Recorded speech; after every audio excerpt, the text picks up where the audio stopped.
नमस्कार दोस्तों, मैं Gopal Kumar national private ITI के यूट्यूब चैनल में आपका स्वागत है। दोस्तों, आज हम चर्चा करेंगे क्लासिफिकेशंस ऑफ मेटल्स के बारे में। ठीक है, इससे पहले मेटल्स के हमने जो 2 वीडियो दे चुका हूँ, जो उसके जो है हमारे जो भी मेटल्स के जो भी वीडियोस थे वो जो प्रॉपर्टीज़ पे आधारित थे। पहला था फिजिकल प्रॉपर्टीज़ का, दूसरा था मैकेनिकल प्रॉपर्टीज़ का, पूरे डिटेल में दिया हूँ। देखिए दोस्तों, ये जो चैप्टर्स है ये आपका कोई भी ट्रेड के वर्कशॉप से रिलेटेड है, और आपका जो फिटर थ्योरी के जो भी या फिर मैकेनिकल ब्रांच के जितने भी चैप्टर्स है, जितने भी जो हैं, जितने भी ट्रेड्स है, सबके लिए मेटल चैप्टर बहुत ही इम्पोर्टेंट है। और इलेक्ट्रिकल के जो वर्कशॉप होता है उस पे मेटल चैप्टर्स का जिक्र है। तो ये मेटल्स जो है बहुत ही इम्पोर्टेंट है आईटीआई लेवल या कोई भी जो है टेक्निकल लेवल में आ रहे हैं, तो ये मेटल्स चैप्टर को आपको पढ़ना बहुत ही अनिवार्य है, चाहे आप कोई भी ट्रेड से रिलेटेड रखते हैं। तो आप इस चैप्टर्स को ज़रूर से ज़रूर देखें। जितना भी मैं प्लेलिस्ट में डाल दूंगा, जितना ये वीडियोज़ है मेटल्स के, तो आप ज़रूर से ज़रूर देखिए। तो आज हम चर्चा करने वाले हैं क्लासिफिकेशन ऑफ मेटल्स के बारे में। ठीक है, तो मेटल्स के जनरली 2 क्लासिफिकेशंस होते हैं। पहला फेरस मेटल्स होते हैं, दूसरा नॉन फेरस मेटल्स होते हैं। ठीक है, अब यहाँ पे ध्यान दीजिए कि फेरस मेटल्स में कौन कौन आते हैं। फेरस मेटल्स में हमारा पिग आयरन है, रोट आयरन है, कास्ट आयरन है और स्टील्स। ठीक है, ये फेरस मेटल्स में आते हैं। नॉन फेरस मेटल्स में कौन कौन आते हैं? Copper, zinc, aluminium, manganese, copper, cobalt, nickel और भी बहुत सारे आते हैं। ठीक है, तो फेरस मेटल्स कहते किसको है? जो लोहा जिसमें जो है फेराइड, दैट मीन्स जो इसमें आयरन जो है इंक्लूडेड रहे, आयरन जिसमें रहे, तो वो हमारा क्या कहलाता है? Ferrous metal. जिसमें आयरन ना रहे, मेन घटक जो है, मेन कंपोनेंट्स जो है आयरन रहता है, उसको फेरस मेटल बोलते हैं। जिसमें मेन कंपोनेंट्स से कुछ अदर रहता है तो उसको नॉन फेरस मेटल्स कहा जाता है। ठीक है, चलिए आगे देखते हैं। हम इसके जो डिफरेंस देखेंगे हम लोग। ठीक है, फेरस और नॉन फेरस मेटल्स के जो है अंतर देखेंगे। तो सबसे पहले हम चर्चा करेंगे इसका। देखिए, इसका मेन जो कंपोनेंट लोहा है, इसका जो लोहा नहीं होता है नॉन फेरस का, ये कठोर और अधिक शक्तिशाली होता है, लेकिन ये उतना ज़्यादा इसके अपेक्षा जो है ये नरम और कम शक्तिशाली होता है। ठीक है, उसके बाद देखते हैं ये काले या भूरे रंग के होते हैं, और ये अलग अलग रंग के होते हैं, बहुत सारे रंग के होते हैं।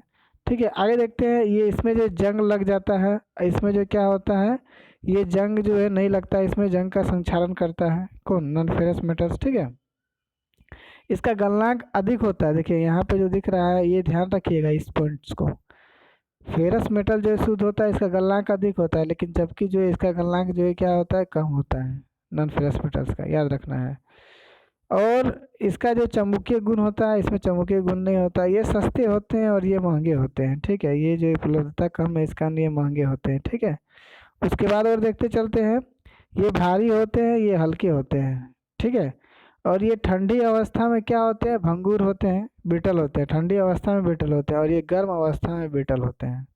ठीक है, ये जो ठंडी अवस्था में ब्रिटल पाए जाते हैं कौन से? Ferrous metals. और ये जो है हमारा जो है हीट जो मेरा रहता है, गर्म अवस्था में जो ये ब्रिटल पाए जाते हैं। ठीक है, आगे ध्यान देते हैं हम। चलिए, अब यहाँ पे हम चर्चा करेंगे जो भी हमारा जो शुरुआत होती है कोई भी जो है फेरस मेटल्स का बनने का, जो है हम फेरस मेटल्स के बारे में चर्चा कर रहे हैं। ठीक है, फेरस मेटल के बारे में चर्चा कर रहे हैं। तो सबसे पहला जो आयरन ओर रहता है, उसको ब्लास्ट फर्नेस में डाला जाता है। उसके बाद उसका रिडक्शन होता है, तो उसका पिग आयरन तैयार होता है। ठीक है, याद रखिएगा फेरस मेटल्स का जो शुरुआती कैसे होता है। पहले जो है कोई भी जो है आयरन ऑयल रहता है, उसका जो ब्लास्ट फर्नेस में जो है उसका जो है होता है, उसमें डाला जाता है। उसके बाद रिडक्शन होता है और पिग आयरन तैयार होता है। पिग आयरन का जो है 4% जो है कार्बन होता है। चलिए ठीक है, अब देखिए पिग आयरन से जो है हमारा रोट आयरन तैयार होता है, कास्ट आयरन तैयार होता है। पिग आयरन से ही रोट आयरन, कास्ट आयरन।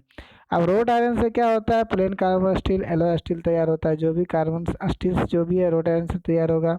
अब कास्ट आयरन से क्या होता है? Grey cast iron, white cast iron, malleable cast iron, chilled cast iron, और जो नोडुलर कास्ट आयरन, बहुत सारे कास्ट आयरन होते हैं। ठीक है, इससे ये तैयार होते हैं। ठीक है, आगे देखते हैं ब्लास्ट फर्नेस। ब्लास्ट फर्नेस के टाइप्स के बारे में जानने से पहले हम देखेंगे आपका जो है, चलिए देख लेते हैं इसको। ब्लास्ट फर्नेस का जो भी है हमारा जो फिगर देख लेते हैं ब्लास्ट फर्नेस का। ठीक है, ये जो आपको जो दिख रहा है, ये फिगर जो है फुल फिगर देख लीजिए आप लोग, नेट में सर्च करके फुल फिगर आप लोग देख सकते हैं। ठीक है, देखिए यहाँ पे जो ये जो दिख रहा है ये ब्लास्ट फर्नेस है। ठीक है, पूरा डिटेल में आप देख लीजिएगा फुल फिगर। ठीक है, तो ये जो ब्लास्ट फर्नेस है हमारा जो है, इसके पार्ट्स के बारे में चर्चा करेंगे। ठीक है, तो ऊपर वाला पार्ट्स जो हमारा जो है, इस पार्ट को जो है थ्रोट कहते हैं। देखिए ये जो दिख रहा है ये इसको क्या बोलते हैं, थ्रोट कहते हैं। ठीक है, ये डबल बेल दिख रहा है यहाँ पे। ठीक है, इसको बोलते हैं थ्रोट बोलते हैं।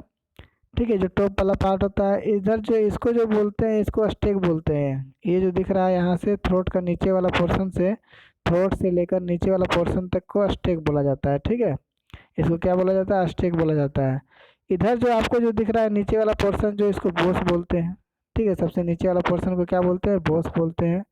ठीक है, नीचे वाला जो दिख रहा है आपको हर्थ दिख रहा है, जिसमें जो टेपिंग होल रहता है, जिसमें सिलेग, जिसके ऊपर से सिलेग निकलता है, टेपिंग होल से जो हमारा जो मोल्टन मेटल्स जो निकलते हैं, मोल्टन आयरन निकलते हैं। ठीक है, तो और ये जो दिख रहा है आपको ट्यूबर्स दिख रहा है, जिससे जो है ये ट्यूबर्स दिख रहे हैं। ठीक है, चलिए आगे हम यहाँ पे चर्चा करते हैं, इसके पार्ट्स क्या क्या थे, क्या क्या पार्ट्स थे हमारा। देखिए यहाँ पे हर्थ थे, अर्थ जो नीचे वाला पोर्शन था हमारा, बोस, ठीक है, स्टेक, थ्रोट, ट्वेयर्स और डबल बेल, और डबल बेल चार्जिंग मैकेनिज्म। ठीक है, डबल बेल चार्जिंग मैकेनिज्म। ठीक है, तो इसके बारे में डिटेल से हम चर्चा करेंगे।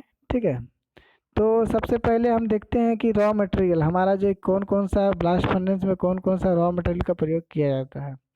पहला तो हमारा आयरन ऑयल रहता है, दूसरा फ्लक्स रहता है, और तीसरा हमारा रहता है कोक।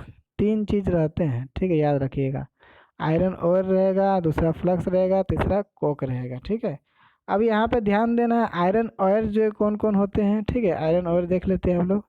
आयरन ऑयल जो है हमारा, सबसे पहला magnetite, haematite, limonite, siderite. Limonite, siderite याद रखिएगा, magnetite, haematite, limonite, siderite. Magnetite में होता है क्या, मैग्नेटाइट में 72% जो है का ये रहती है हमारा आयरन रहता है, हेमेटाइट में 70%, लिमोनाइट में 60% और सीडेराइट में 48%। ठीक है, तो लेकिन हम लोग जनरली जो भारत में जो यूज होता है हेमेटाइट यूज होता है, याद रखिएगा, जहाँ जनरली यूज होता है कौन सा, हेमेटाइट यूज होता है। चलिए आगे हम ध्यान देते हैं कि हमारा जो भी आयरन ऑयल जो था, अब आगे देखते हैं क्या था हमारा दूसरा फ्लक्स। फ्लक्स जो गालक जिसको बोलते हैं, फ्लक्स जो है हमारा जो स्लेग को बाहर निकालता है, तो जो भी जो है ऑयल से स्लेग को बाहर निकालता है, फ्लक्स निकालता है। तो फ्लक्स में जो है, फ्लक्स के रूप में जो हम लोग लाइम स्टोन का प्रयोग करते हैं। फ्लक्स के रूप में लाइम स्टोन का प्रयोग करते हैं। कोक, कोक जो रहता है क्या करता है, ये हीट देने का काम करता है। ठीक है, आयरन ऑयल तो रह गया, फ्लक्स रह गया, और कोक जो रहता है वो हीट देने का काम करता है। ठीक है दोस्तों, चलिए अब हम ध्यान देते हैं यहाँ पे। चलिए अब यहाँ पे ध्यान देते हैं कि इसका जो थिकनेस कितना कितना रहता है ब्लास्ट फर्नेस का। ब्लास्ट फर्नेस की जो मोटाई रहती है, फर्नेस जो भी ईंट से तैयार होती है उसकी मोटाई जो रहती है 1.2 से 1.5 मीटर तक की मोटाई रहती है ब्लास्ट फर्नेस की मोटाई। इसका हाइट रहता है 30 मीटर तक। इसका हाइट रहता है कितनी, 30 मीटर तक, याद रखना है। और इंटरनल डायमीटर होता है 9 मीटर। इंटरनल डायमीटर कितना होता है, 9 मीटर। इसका जो डायमीटर होता है, इंटरनल डायमीटर हमारा 9 मीटर होता है, याद रखना है। और एक्सटर्नल हमारा 12 हो जाता है, क्योंकि जो 1.5 मीटर हमारा जो जुड़ जाता है। ठीक है, तो एक्सटर्नल 12 ज़्यादा, इंटरनल 9 याद रखना है, हाइट 30 रखना है, और थिकनेस 1.2 से लेकर 1.5 रहता है। और स्टेक किसको बोलते हैं तो बता चुके हैं, जब जो सबसे ऊपर जो हमारा जो है एबो widest cross section of the furnace, जो जो हमारा सबसे चौड़ा वाला फर्नेस का जो पार्ट रहता है, स्टेक दिखा रहा हूँ मैं स्टेक। ये स्टेक देखिए यहाँ से लेकर इस पोर्शन हमारा, इस पोर्शन से लेकर हमारा नीचे वाला पोर्शन जो दिख रहा है, जो सबसे वाइडेस्ट होता है, ये इस पोर्शन से इस पोर्शन तक को स्टेक बोला जाता है। ठीक है, आगे हम ध्यान देते हैं, थ्रोट सबसे जो है क्या बोलते हैं, सबसे जो है ऊपरी वाला पोर्शन को जो क्या बोलते हैं, थ्रोट बोलते हैं। ठीक है, जिससे जो है चार्ज को फीड दिया, मतलब चार्ज दिया जाता है, जो भी मिक्सचर रहता है उसको वहाँ थ्रोट से दिया जाता है। अब देखिए इसका रेशियो रहता है 8:4:1 का रेशियो रहता है, जो भी हमारा मिक्सिंग किया जाता है, जो भी दिया जाता है 8:4:1 में 8% हमारा रहता है, और 4% कोक और 1% जो है हमारा क्या रहता है, लाइमस्टोन, याद रखिएगा। 8:4:1% नहीं है, परसेंट बिल्कुल नहीं है, 8:4:1 का रेशियो है, ठीक है। 100% का ये रेशियो है 8:4:1, ये परसेंट नहीं, बिल्कुल गलत। 8% नहीं है, 8:4:1 का रेशियो में डाला जाता है। जो आयरन ओर इतना रहेगा तो कोक इतना डालना है, तो लाइमस्टोन इतना डालना है, ठीक है। चलिए आगे देखते हैं चार्ज के बारे में, आगे देखते हैं। उसके बाद बोस जो क्या है, सबसे lowest portion of the furnace को बोस बोला जाता है, ठीक है। टूएर्स वाटर जैकेट्स ब्लोइंग, जो टूएर्स जो रहते हैं वाटर जैकेट्स को जो है वो फ्लो करते हैं, ठीक है। वाटर जैकेट जो रहते हैं, जो भी हमारा ब्लास्ट फर्नेस में जो है वाटर जैकेट जो इधर उधर जाती है, तो कौन काम करता है, ये टूएर्स काम करता है। इसमें जो है जनरली जो है लोअर पोर्शन में जो है 3 जो है फ्यूजन्स होते हैं, 3 जो लेयर बनते हैं। सबसे जो लोअर पार्ट को जो है जोन ऑफ फ्यूजन बोला जाता है। ये इसका डिग्री 1200 से 1300 रहता है। उसके जस्ट मिडिल वाला 800 से 1000 रहता है। उसके जस्ट ऊपर वाला जो कितना रहता है, 400 से 700 रहता है, ठीक है। 400 से 700 रहता है। अपर पार्ट कितना रहता है, 400 से 700, बीच वाला 800 से 1100, और सबसे नीचे रहता है 1200 से 1300, ठीक है। और जो स्लेग रहता है वो कैल्शियम, एल्यूमिनियम, फेरस सिलिकेट का बना होता है। कैल्शियम का, एल्यूमिनियम का और फेरस सिलिकेट का बना होता है। स्लेग किसका रहता है, कैल्शियम, एल्यूमिनियम और फेरस सिलिकेट बन जाता है वो। चलिए आगे हमको ध्यान देना है। आगे हमारा क्या है, स्टेप ऑफ ऑब्टेनिंग जो है पिग आयरन। पिग आयरन हम कैसे तैयार करते हैं। पिग आयरन तैयार करने का 3 मेथड्स होते हैं। पहला जो है हमारा क्या है, कंसंट्रेशन, ठीक है। कंसंट्रेशन है पहला, ठीक है। दूसरा है कैंसिलेशन या रोस्टिंग, और तीसरा हमारा है स्मेल्टिंग, याद रखना है, ठीक है। ये क्या होते हैं, क्या देख लेते हैं। पहला जो है कंसंट्रेशन, क्या होता है कि हमारा जो भी जो है ऑयल से निकला, और जब भी निकालते हैं तो उसमें जो क्ले रहता है, सेंट्स रहते हैं, बहुत सारे छोटे छोटे इम्प्योरिटीज जो रहते हैं, जो भी रहते हैं, तो उसको हटाने का जो है क्रिया को जो है तो क्या कहते हैं, कंसंट्रेशन कहते हैं। और कैंसिलेशन क्या कहते हैं, जिसमें जो जैसे CO2 सल्फर मॉइस्चर इसमें रहते हैं आयरन ओर में, उसको हटाने को जो है कैंसिलेशन या रोस्टिंग कहते हैं, ठीक है। उसको हटाना जो है कैंसिलेशन या रोस्टिंग कहलाता है। स्मेल्टिंग क्या होता है, it is the process of reducing the oil with iron in the presence of flux. इसमें जो स्मेल्टिंग से ही जो कोई भी जो लोहा जो है तैयार होता है, मोल्टन मेटल जो है, मोल्टन आयरन तैयार होता है। ये जो ऑयल जो है क्या होता है, ऑयल जो है फ्लक्स के प्रेजेंट में जो है आयरन तैयार होता है स्मेल्टिंग प्रोसेस से। चलिए ठीक है दोस्तों, आज के लिए बस इतना ही। धन्यवाद।